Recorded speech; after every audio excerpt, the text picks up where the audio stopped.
Haya, twende ofisini.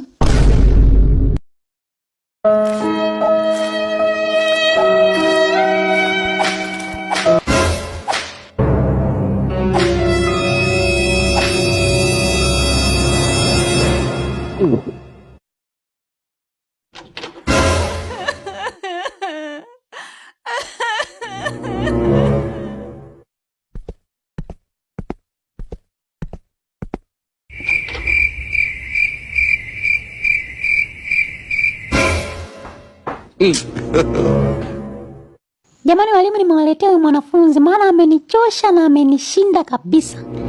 Yaani mimi kwenye kipindi changu naingia kufundisha, yeye anacheza muziki pale mbele. Anataka apande hadi juu ya madawati wakati wenzake wapo busy wanasoma.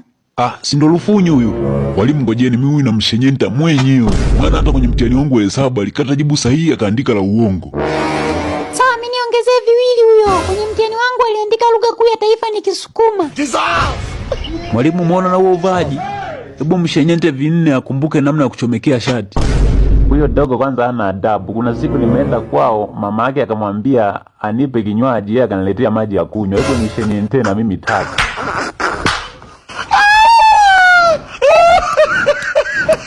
Dogo, nashangaa nini mpaka saizi hujaikuta hali? Hebu shika chini.